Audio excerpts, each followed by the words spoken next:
الحمد لله رب العالمين، وأشهد أن لا إله إلا الله وحده لا شريك له، وأشهد أن محمدا عبده ورسوله.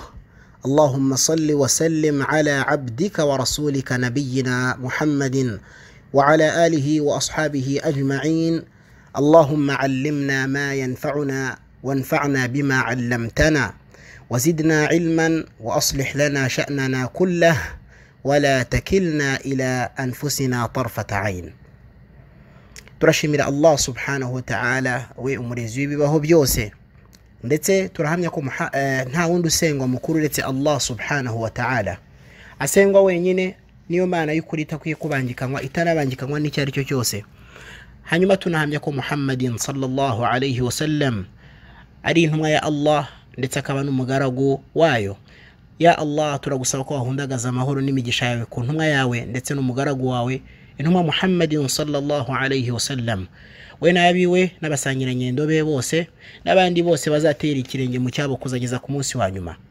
Ay Allah, turagusaba yuko waduha kumenya ibidufitiye akamaro, ndetse kandi ukaduha yuko ibyo watuhaye kumenya yuko byatugirira akamaro, ndetse kandi ukatwongerera ubumenyi, ndetse ukadutunganyiriza n'ibyacu byose tubamo.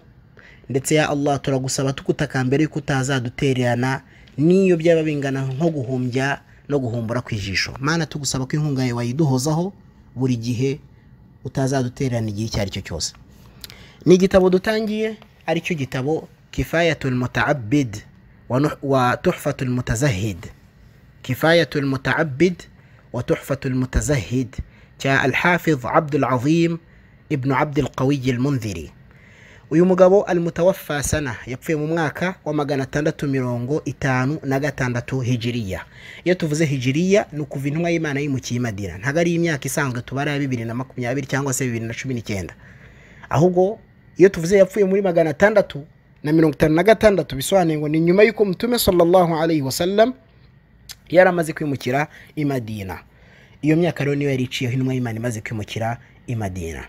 Rahimahullah, rero niyo mwaka yapfuyemo. Akaba rero yaranditse iki gitabo cye aricyo yise Kifayatul Muta'abbid wa Tuhfatul Mutazahhid. Muri muqaddima yacyo cyangwa se mu tangiriro ryacyo yaravuze ati: amma ba'd, nyuma yo gushimira Allah, fahadhihi risalatun mufidatun mukhtasaratun mutqinatun muharrara موضوعها في ثواب الأعمال وفضائلها. aratubwira ati iyi ni risala yanditse, na gatabo gato cyane yanditse k'incamake, kuko ntabwo ari igitabo kinini, ahubwo yakoze incamake y'ibyo yashyizemo, yanononso yabasha kubigenzura no kubyitaho ijambo kurindi, adushyiriramo ubumenyi mu masomo agiye atandukanye, ari byo yakubiye mu cyo yise thawab al-a'mal wa fadailiha. Thawabul a'mali wa fadailuha, ibihembo by'ibikorwa. Nukuvuga ngo mu Islam dufite ibikorwa bitandukanye dukora. Nukuvuga ngo aka gatabo rero yagashyizemo ibihembo by'ibyo bikorwa, nkuko turi buze kuri ibyo bikorwa yashyize muri iki gitabo. Wa fadailuha, ndetse n'ibyiza by'ibyo bikorwa turi buze kureba. Aratubwira ngo kullu ahadithiha sahiha thabita. Buri hadithi yose yazanye muri iki gitabo ni hadithi y'ukuri yizewe kuva ku ntumwa y'Imana Muhammad sallallahu alayhi wa sallam. Ghalibuha, inyinshi muri zo zirizewe kuva ku ntumwa y'Imana Muhammad sallallahu alayhi wa sallam. Ati nyinshi muri zo rawahu al-Bukhari wa Muslim, ni hadithi zakiriwe na al-Imam al-Bukhari wa Muslim. Naho hadithi zose zirimo ni iz'ukuri, ndetse wongereho ngo ahubwo nyinshi muri zo ziri mu bitabo by'aba imamu bombi bakomeye muri hadithi kurusha abandi, aribo al-Imam al-Bukhari ndetse na al-Imam Muslim rahimahumallah. Au ahaduhuma, cyangwa umwe muri bombi yarayakiriye. Nuvuga ngo infarada bihi, birashoboka ko Bukhari ashobora kuba yarayakiriye, Muslim adahari, ariko igihari nuko hadithi iyo ari yose yashyize muri iki gitabo ni hadithi yizewe kuva ku ntumwa y'Imana Muhammad sallallahu alayhi wa sallam. Aratubwira ngo wal qalilu minha rawahu ghayruhuma, inkeya cyane muri hadithi yashyize muri iki gitabo cye nizo zakiriwe n'abatari Bukhari na Muslim, naho nyinshi zakiriwe na al-Imam al-Bukhari ndetse na Muslim, cyangwa se Bukhari wenyine cyangwa Muslim wenyine. Hanyuma aratubwira muri iki gitabo cye, atubwira yuko iki gitabo impamvu yacyo yo kuyandika kwanza ni ihe. Atubwira ko impamvu yatumye yandika iki gitabo ni ubusabe yasabwe. Atubwira ati ubusabwe yasabwe n'umwe mu banyeshuri bitwaga Aba Ahmad Abdul Karim. Uyu nguyu Aba Ahmad Abdul Karim yaramusabye, amusaba yuko yabakorera igitabo gikusanyiriza hamwe thawabul a'mal wa fadailuha, gikusanyiriza hamwe ibyiza by'ibikorwa, ingororano z'ibikorwa ndetse n'ingabire zabyo. No kuvuga ngo ese uyu muntu akoze iki gikorwa mu Islam ahembwa iki?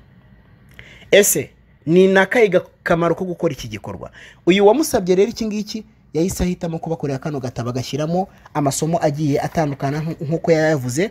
Arangije aratubwira ngo fa ajabtuhu ila dhalika lima lahu min alhaq allazim waliyakuna ba'ithan lahu insha Allah ala mulazamati ma nuriduhu fihi fastakhartu Allah ta'ala.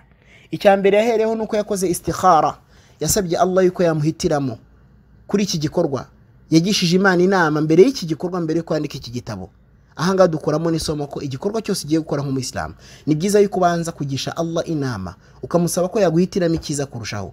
Yagishije Allah inama, arabanza arasari asaba Imana ko yamuhitiramo ikiza. Nyuma yuko Imana imuhitiyemo aratubwira ati wa jama'tu lahu hadha alkitab wa sammaytuhu, ati yaje rero gukorera kano gatabo uyu munyeshuri akamusabye, ariko reba ino faida natwe igiye kutugeraho. Arangije akita kifayatul muta'abbid wa tuhfatul mutazahid. aratubwira ngo waja'altuhu rahimahullah, aratubwira ngo waja'altuhu arba'ata abwabin, waja'altuhu arba'ata abwabin. Iki gitabo yagiciyemo ibice bigera kuri 4 cyangwa yagishyizemo imiryango igera kuri 4. Albabul awwal, umuryango wa mbere yashyizemo ibyo bita fi dhikri salah, ibigendanye n'isala. Ibigendanye n'isala nibyo yashyize mu muryango wa mbere muri iki gitabo. Albabu thani, umuryango wa kabiri fi siyam, yashyizemo ibigendanye n'igisibo. Albabu thalith, umuryango wa gatatu fi sadaqa, yashyizemo ibigendanye no gutanga sadaqa cyangwa se ituro n'uburemere bwaryo mu Islam, amaturo mbese n'uburemere bwayo.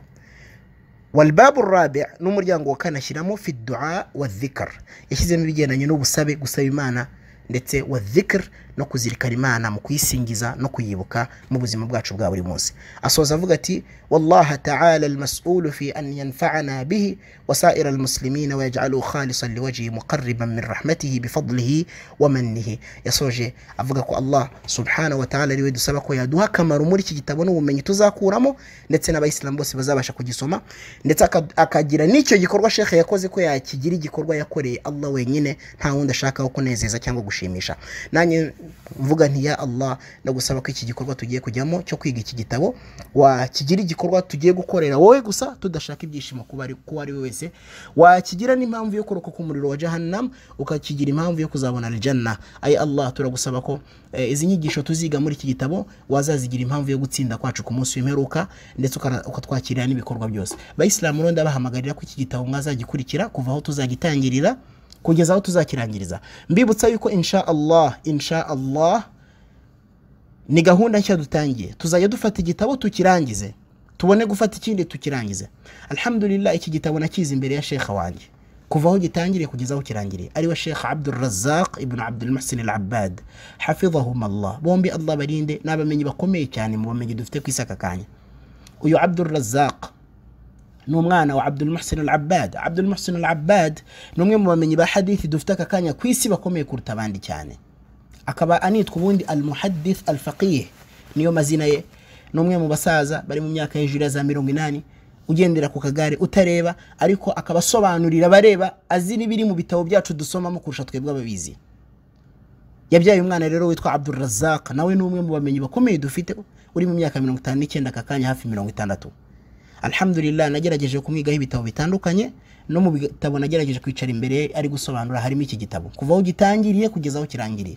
Ni nayo mpamvu ari nacyo nabonye gifite faida cyane ku bayisilamu ko bagiheraho, kuko iswala barayikeneye cyane mu buzima bwa buri munsi, isomo barayikeneye cyane, ibigendanye na sadaka ndetse na zakka barabikeneye kubisobanukirwa akamaro kabyo, ndetse na adhkar n'ubusabe ni dua, abantu barabikeneye ibi. Niyo mpamvu ari byo mpereyeho kuba naheraho gukora aka gatabo, turakiga n'agatabo gato kugeza aho kazarangirira, tubone kuzafata ikindi, kuko ibitabo Sheikh kugeza aka kanya amaze gusobanura nagerageje kubona amahirwe yo kuba nabyicara imbere nkabikurikira. Ni ibitabo bigera ku 8, ariko iki ngiki nicyo duhereyeho, aricyo cyitwa Kifayatul Muta'abbid wa Tuhfatul Mutazahhid. Akaba ari igitabo cya al-Imam al-Hafiz al-Mundhiri wapfuye mu mwaka wa 654 ariko ngi wakinyigishe ni Sheikh Abdul Razzaq Al-Badri hafidhahullah.